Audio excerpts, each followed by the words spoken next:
दोस्तों नमस्कार, मैं हूं सत्ता तिवारी। दोस्तों उत्तर प्रदेश में इस समय छठ मनाई जा रही है। जैसा कि आप जानते हैं कि दीपावली बीत चुकी है, छठ पूजा का आज दिन है और पूरा बिहार और उत्तर प्रदेश छठ मना रहा है। वहीं जहां एक और छठ मनाई जा रही है, लोग पूजा कर रहे हैं, वहीं जौनपुर के यानी अनुराग यादव आज इस दुनिया में नहीं है और उस बच्चे को 17 साल की उम्र में ही जो है परिवार वाले ज़मीन को लेकर के उसको निपटा दिए। हालांकि परिवार उनका जो है अब एक तरीके से समझ लीजिए कि वह जो है बिछुड़ गया है, यानी ख़त्म हो गया है। लेकिन सबसे बड़ी जो है यह निंदनीय और शर्म की बात है कि एक पढ़ा लिखा हो करके, यानी कहने का तात्पर्य यह है कि जो इस पीड़ित परिवार को जिसने मारा है, जो घर उजाड़ा है, वह कोई मामूली पोस्ट नहीं है। वह एक पुलिस ऑफिसर यानी जो है एक दरोगा पद पर जो है मेरठ में तैनात था और उसके साजिशन यानी वह जो है बराबर साजिश बनाए था कि अनुराग यादव की हत्या कर दी जाए। वह अपने भाइयों के नेटवर्क में यानी बराबर बात कर रहा था और तब तक बात किया कि जब अनुराग यादव की गला काट करके हत्या कर दी गई, उसके बाद भी वह बात कर रहा था। कुल मिला के हम आपको बता दें कि जो विपक्षी हैं यानी अपराधी लालता यादव के यह लड़के हैं, राजेश यादव और रमेश यादव नाम के ये लड़के, अब प्लस और 2-3 मिल करके, यानी इसमें साजिश जो है बहुत तगड़ी है। अब सबसे बड़ी बात इसमें यह है कि मैं आपको बता दूं कि अब यह परिवार तो उजड़ गया है। अब इस परिवार को जीवित रहने के लिए, जीविकोपार्जन के लिए कुछ तो आस चाहिए।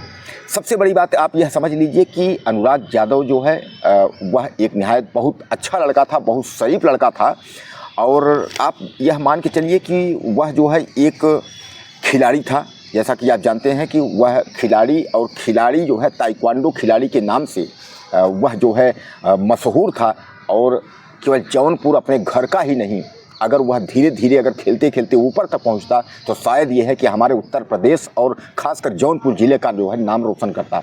ताकि मैं आपको बता दूं जौनपुर जो है शिक्षा के मामले में बहुत उग्र माना जाता है, बहुत आगे माना जाता है। इसलिए कि जो आईएएस और आईपीएस तमाम जो अधिकारी अगर होते हैं वह खासकर उत्तर प्रदेश की जौनपुर है, वो अधिकारियों की फैक्ट्री है। और जौनपुर में इस तरीके की घटना हो जाना कहीं ना कहीं जो है शर्म से पानी पानी कर दे रही है। अब आप इस मामले में आप समझ लीजिए कि अब केवल जो वहाँ पहुँच रहे हैं वह दुख ही व्यक्त कर रहे हैं। लेकिन अब इसमें सवाल सबसे बड़ा यह खड़ा हो रहा है कि अभी तक मैं आपको बता दूं कि न तो विपक्षियों के घर पर बुलडोजर चल पाया और न तो विपक्षियों का कोई इनकाउंटर हो पाया। यहाँ तक कि अनुराग यादव की जो बहन स्वाति है उसका साफ साफ कहना है कि जब उनको पकड़ा गया था तो वह सुरती मल के खा रहे थे, हंसते हुए जा रहे थे। यानी कहने का तात्पर्य ये है कि वह उनको यह अफसोस ही नहीं है कि हमने कोई गलत किया है। और अफसोस दिलाने वाला कौन है? उत्तर प्रदेश सरकार। अगर उत्तर प्रदेश सरकार अगर चाहती तो आज जो विपक्षी इस तरीके जो बहन का स्वाति का दावा है कि हमारे भाई के जो अपराधी हैं वो जो है हंसते खेलते हुए थाने और जेल जा रहे हैं, यह भी कहीं ना कहीं शर्म की बात है कि उनको यह भी अफसोस नहीं है कि हम एक 17 साल के मासूम का जो है गला काट दिया तलवार से। हालांकि मैं आपको बता दूं कि यह जो है उत्तर प्रदेश का जो जौनपुर है, इस जौनपुर का जो है गांव आपको मैं बता दूं कि थाना गौरा बादशाहपुर का कबीरुद्दीनपुर जो है गांव है। इस गांव का घटना है। पूरे देश में जो है यह हंगामा मचा हुआ है। आज जो है हम लोग छठ मना रहे हैं, हम लोग दीपावली मना रहे हैं, लेकिन उस घर में जो है जो बहनें हैं यानी अनुराग यादव की जो है 5 बहनें हैं, 5 बहनों का इकलौता चिराग था, उस घर का जो है चिराग बुझ गया।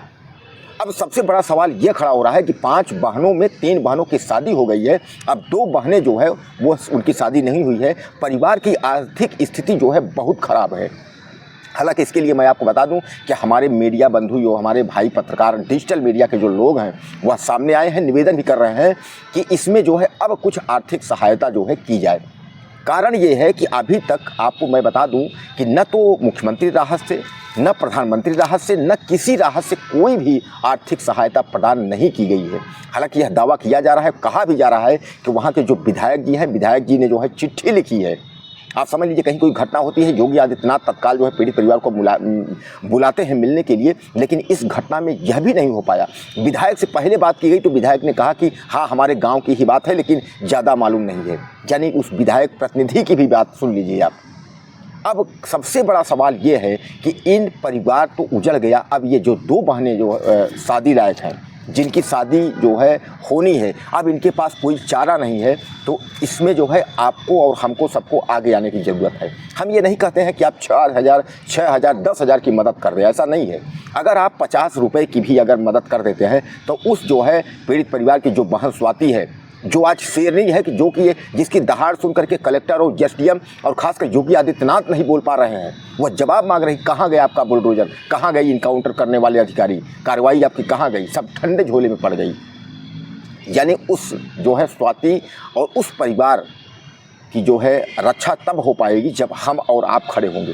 दोस्तों देखिए, मैं आपको बता दूं कि कुल मिलाकर के अब सरकार जो है वो धीरे धीरे करके वह हाथ खड़े कर रही है, और मैंने कई वीडियो में आपको बताया है कि अपनी सुरक्षा खुद लेकर के आप चलिए। सरकार आपकी सुरक्षा की जवाबदेही अब नहीं ले पा रही है, क्योंकि आप देख रहे हैं उत्तर प्रदेश में जिस तरीके से इनकाउंटर और किए जा रहे हैं, अपराधियों के जो है हौसले बुलंद होते जा रहे हैं, अपराधियों को कोई डर नहीं लग रहा है। आप देख रहे हैं कि दौड़ा दौड़ा के मुठभेड़ में इनकाउंटर किया जा रहा है, जेल के सलाखों में डाल जा रहा है, लेकिन फिर भी जो अपराधी है उनके हौसले बढ़ते चले जा रहे हैं। कहीं अमेठी में घटना, कहीं बदायूं में घटना, कहीं जौनपुर में घटना, कहीं कानपुर में घटना, कहीं मिर्जापुर में घटना, कहीं वाराणसी में घटना। कहने का तात्पर्य यह है कि जहां पूरा देश एक तरफ जो है क्रिमिनल की चपेट में हो गया है, अपराध के चपेट में है, वहीं उत्तर प्रदेश में जो है अब रेप, बलात्कार और मर्डर की स्थिति जो है वो बढ़ती चली जा रही है। और इसी से योगी आदित्यनाथ के कानून व्यवस्था पे सवाल खड़े हो रहे हैं, जो कि अखिलेश यादव साफ साफ तौर पर कह रहे हैं कि आपकी कानून व्यवस्था जो है वह डगमगा रही है। यानी अखिलेश यादव यहाँ तक भी कह रहे हैं कि जाति देख के कार्रवाई हो रही है। अरे जो है जाति देख के कार्रवाई अगर न करिए तो मानवता के आधार पर तो आप कार्रवाई कर ही सकते हैं, और ऐसी सजा इसको दे सकते हैं, चाहे ये दरोगा जो साजिश करने वाला हो। बताइए, एसआई में भर्ती हुई दरोगा बना, नई नई पोस्टिंग मेरठ में है, और उस साजिशन करके जो है अपने लालता बाप और जो है भाइयों के साजिश के तहत जो है उस बच्चे को जो है मौत के घाट उतार दिया। अब दोस्तों, जो हम आपसे निवेदन करना चाहते हैं, निवेदन करने का मतलब ये है कि आप, अगर आपकी क्षमता नहीं है, आपकी अगर क्षमता 20 रुपये है, आपकी क्षमता अगर 10 रुपये है, आपकी क्षमता अगर 50 रुपये है, आपकी क्षमता अगर 100 रुपये है, अगर इतना भी अगर अकाउंट नंबर में जो है उनके माँ जी का अकाउंट नंबर है, जो आज लड़का अनुराग यादव नहीं है, तो उसके माँ का अकाउंट नंबर हमारे स्क्रीन पे है, आपके ऊपर लिखा हुआ है। और स्क्रीन के ऊपर लिखने के अलावा भी मैं आपको अभी बोल भी देता हूँ, अकाउंट नंबर आप नोट कर लीजिए। और इसमें अगर 50-50 की अगर मदद करते हैं, अगर हम लोगों के सहारे अगर 10-10 हज़ार अगर लोग अगर मदद कर दिए, यानी 10,000 लोग भी अगर मदद कर दिए, तो आप समझ लीजिए 50-50 रुपये, 20-20 रुपये, तो एक परिवार का जो है वो सहानुभूति और उसके आंसू पोंछने के लिए हम लोग केवल इतना ही कर सकते हैं। अगर सरकार मदद नहीं कर पा रही, सरकार मदद नहीं कर रही है, तो कम से कम हम लोग इतना तो कर ही सकते हैं। अब दोस्तों सवाल अब दूसरी तरफ समझिएगा। दूसरी तरफ सवाल ये है कि यह राजस्व विभाग का मामला है, और उत्तर प्रदेश की स्थिति मैं आपको बता दूं कि उत्तर प्रदेश के चाहे वाराणसी हो, चाहे जौनपुर हो, चाहे प्रयागराज हो, जितने भी ज़िले हैं, वहाँ के जो राजस्व विभाग के जो सबसे निम्न पद पे हैं, यानी जो लेखपाल और कानूनगो, जहाँ से शुरुआत होता है ज़मीनी विवाद को लेकर के, अक्सर क्राइम आप देखते हैं कि गाँव में जो है मर्डर हो जाते हैं, गाँव में जो है हत्याएँ कर दी जाती हैं ज़मीन को लेकर के। और इन हत्याओं में सबसे बड़ा योगदान मैं आपको बता दूँ कि उसमें योगदान होता है लेखपाल का, क्योंकि लेखपाल जो है वह लड़ाने वाला काम जो है हर जगह करता है। लेखपाल पैसे के लिए कुछ भी कर सकता है। यहाँ तो लेखपाल को सस्पेंड कर दिया गया है, लेकिन हकीकत यह है कि यहाँ लेखपाल ही इसकी जवाबदेही में नहीं है। यहाँ लेखपाल से लेकर के कानूनगो से लेकर तहसीलदार और एसडीएम तक ये जवाबदेही में है, क्योंकि इन सब लोगों ने मिलकर के यह क्राइम किया है। एक तरीके से यह है, आप मान के चलिए। अब जांच बैठी हुई है। मैं आपको बता दूं कि लेखपाल वहाँ का जो जगदीश यादव है उसको सस्पेंड कर दिया गया है। सस्पेंड का मतलब कोई मतलब नहीं, इसको तो बर्खास्त कर देना चाहिए। और लेखपाल माने कोई नहीं, मैं जैसा मैं आपको बताया कि यहाँ तो 3-3, 4-4 अधिकारियों को सस्पेंड करना चाहिए, क्योंकि इस ज़मीन का मसला 40 साल से अगर चल रहा है, और 40 साल से जैसा कि उनके परिवार, पीड़ित परिवार कि स्वाति के माँ बाप, अनुराग के माँ बाप का यह कहना है कि हम जब थाने जाते, थाने वाले कहते थे तुम लोग अहीर हो, तुम लोगों का खून खराबा करना काम है। यह पुलिस की भाषा नहीं होती है। पुलिस की मायने यह है कि हम अगर तहरीर दिए, हम FIR फर्स्ट इन्फॉर्मेशन रिपोर्ट, प्रथम सूचना रिपोर्ट अगर हमने दर्ज कराई है, आपको मौके पर जाकर के आपकी जांच करनी चाहिए और आपको वैधानिक कार्रवाई करनी चाहिए। लेकिन ऐसा पुलिस वाले नहीं किए। जानते हैं आजकल तो खेला है पैसे का है, पीड़ित परिवार गरीब है, उसके पास पैसे नहीं है। विपक्ष पार्टी जो अपराधी है, दरोगा है, सब बड़े बड़े उसमें पैसे वाले हैं। तो समर्थ के नहीं दोष गोसाई, जो सामर्थ है वो उसका कोई दोष नहीं है, वह ज़बरदस्त जो है आपकी ज़मीन हड़प लेगा। वहाँ यह भी आरोप है कि पीड़ित परिवार के अलावा जो है जो अपराधी है वह कई लोगों की ज़मीन हड़पा हुआ है। अब आप समझ लीजिए। अब इसमें आप समझ लीजिए कि इसमें जो है दोस्तों मजिस्ट्रेटियल जो है जांच, मतलब अपर जिलाधिकारी वित्त एवं राजस्व, उनको जांच दी गई है। जांच चलती रहेगी। जांच बाद में जो है ठंडे बस्ते में हो जाएगी। धीरे धीरे मामला जो है वो ठंड हो जाएगा। लेकिन उत्तर प्रदेश सरकार को तो शर्म आनी चाहिए। एक पैसे का पीड़ित परिवार को कोई मदद नहीं कर सका। और मदद के अलावा जो है ये जो लालता यादव और रमेश यादव, राजेश यादव, जो ये दबंग हैं, प्लस जो और भागे हुए हैं, इन दबंगों के ऊपर कोई कार्यवाही नहीं हो रही है। कार्यवाही क्या, वही जेल इनको करना है। सबसे पहले मैं आपको बता दूं कि इसमें जो है इनको जो है 4-5 जो है उत्तर प्रदेश सरकार को जो है देने चाहिए। 4-5 चीज़ें क्या हैं वो आपके सामने मैं रख रहा हूँ। अनुराग यादव के जो घर वालों को जो देना चाहिए वो पीएम और सीएम की तरफ से जो है वह सहायता राहत कोष, यानी जो सहायता राहत कोष, जो राहत कोष इनकी है, उससे इनको जो है फंड देना चाहिए। कि आज वह बच्चा 17 साल का नहीं है, उसकी निर्मम हत्या कर दी गई है, तो उसके एवज में जो है प्रधानमंत्री और मुख्यमंत्री की जो राहत कोष होता है उससे इनको फंडिंग कर, इनको जो है निकाल करके पैसे जो है देना चाहिए, जैसे हर जगह पीड़ित परिवार को मुआवजा दिया जाता है।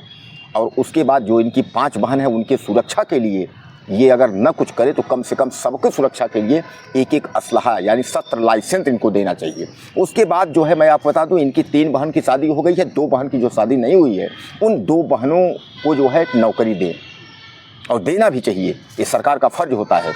उसके बाद मैं आपको बता दूं कि बुलडोजर की कार्रवाई होनी चाहिए। पीड़ित परिवार की जो बराबर मांगे हैं और बराबर जो आवाज़ उठ रही है कि आखिर इस घर पे बुलडोजर क्यों नहीं चल रहा है, बुलडोजर की कार्रवाई होने के बाद जो विवादित ज़मीन है उसका निस्तारण करके जो है पीड़ित पक्ष को जो है न्याय मिलना चाहिए।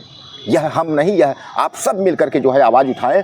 और आप मुझे ज़्यादा से ज़्यादा कमेंट कर रहे हैं कि आप क्या चाहते हैं, और हम पीड़ित परिवार अनुराग यादव की तरफ से वीडियो बनाते रहेंगे। और वीडियो जो है हम मुख्यमंत्री योगी आदित्यनाथ एवं प्रधानमंत्री तक जो है पहुंचाते रहेंगे, जब तक जो है पीड़ित अनुराग यादव के परिवार को न्याय नहीं मिल जाता।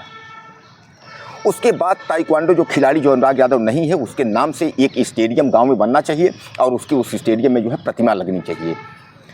अब उसके बाद मैं आपको बता दूं कि जो पीड़ित के अलावा जो और जिनकी ज़मीन वो हड़पा है, उसकी मामले की जांच करके किनकी ज़मीन, सबकी ज़मीन जो है वहाँ वापस जो है लौटानी चाहिए। दोस्तों ये हमने जो आपको बताया, आपको इसमें जो है क्या लगता है कि यह सब होना चाहिए कि नहीं होना चाहिए? आज अनुराग यादव नहीं है, अनुराग यादव की 17 साल में ही तलवार से उसका गला काट करके, जिस तरीके से उस गले को लेकर के बहन और माँ अपनी गोदी में लेकर के बैठ के रोए हैं, तो शायद यह है कि वह पूरा देश जो है वो सहम गया है वह देख के, दृश्य देख करके, कि किसी का सर लेकर के, आपने सुना होगा कि यह सुलोचना सती रामायण में ही आपने सुना होगा, जब उसका सर जो है गिर गया था तो सुलोचना जो है सर लेकर के घूम रही थी। तो वो आपने रामलीला में तो आपने देखा होगा, रामायण में। लेकिन यह कलयुगी जो इस तरीके की जो स्थिति हुई कि उसकी जो है जो सर काट दिए, यानी माँ बहन अपनी गोदी में सर लेकर के बैठ के रो रहे हैं कि मतलब हमारे जो है बच्चे का सर काट दिए। तो कहीं ना कहीं जो है यह इस लड़के के साथ बहुत बड़ा जो है वो अन्याय हुआ है, और इस पीड़ित परिवार के साथ अन्याय हुआ है। अब कुल मिलाकर के आप यह समझ लीजिए कि यह सर काटने वाली बात जो है पूरा देश शर्मिंदा है, और पूरे दोस्त को जो है यह बहुत ख़राब लगा है। तमाम तरह तरह के लोगों के कमेंट आ रहे हैं। कुल मिलाकर के हमारा निवेदन ये है कि जो है हमने मांग रखी है पीड़ित परिवार की तरफ से, आप लोग इसमें क्या कहते हैं, आप लोग सहमत हैं कि नहीं सहमत है? इतना चीज़ अनुराग यादव को मिलना चाहिए कि नहीं मिलना चाहिए? और विपक्ष को जितनी से कठोर कार्रवाई होनी चाहिए, बुलडोजर होनी चाहिए, और उनको जो है बर्बाद कर देना चाहिए उत्तर प्रदेश सरकार को। ऐसे व्यक्तियों को समाज में रहने का, गाँव में रहने का कोई अधिकार नहीं है, जो किसी की जो है ज़िंदगी छीन ले, किसी का हंसता खेलता 5 बहनों के बीच में एक अकेला चिराग को जो छीन ले, उसको रहने की क्या ज़रूरत है? तो खैर बहरहाल उनको ऐसी कड़ी से कड़ा सज़ा दे कि तत्काल जो है उसको जो है फास्ट ट्रैक कोर्ट में जो है सज़ा सुनाई जाए, और सज़ा के बाद उनकी फांसी हो। दोस्तों कुल मिलाकर के जो है हम स्क्रीन पे नंबर भी दे दिए हैं। नंबर के अलावा मैं आपको बता देता हूँ कि अनुराग यादव की माता का नाम जो है आशा देवी है। आशा देवी का अकाउंट नंबर है 330972869492। एक बार फिर से आप देख लें, 330972869492। अब IFSC इनका नंबर है SBI N0016468। एक बार फिर से IFSC SBI N0016468। शाखा जो है धर्मापुर जौनपुर का है, ये अकाउंट नंबर है। इस अकाउंट नंबर में आप 10-20 रुपये, 50 रुपये, 100 रुपये इस तरीके से करके थोड़ा थोड़ा करके जो है पीड़ित परिवार की मदद हम और आप मिलकर तो कर ही सकते हैं। दोस्तों, आपको क्या लगता है, इस जो है वीडियो के माध्यम से हम जो है दुख ही व्यक्त कर सकते हैं? सरकार से जो है निवेदन के अलावा जो है जो खबरें वहाँ तक जा रही हैं, इसमें सरकार को आगे आने चाहिए। आप क्या चाहते हैं, अनुराग यादव के साथ जो है क्या होना चाहिए, यानी पीड़ित परिवार के साथ क्या होना चाहिए, और विपक्ष के जो अपराधी हैं उनके साथ क्या होना चाहिए? अपनी राय आप मुझे ज़्यादा से ज़्यादा मैसेज करें और चैनल को सब्सक्राइब करना ना भूलें। अगले वीडियो में फिर मिलते हैं। नमस्कार।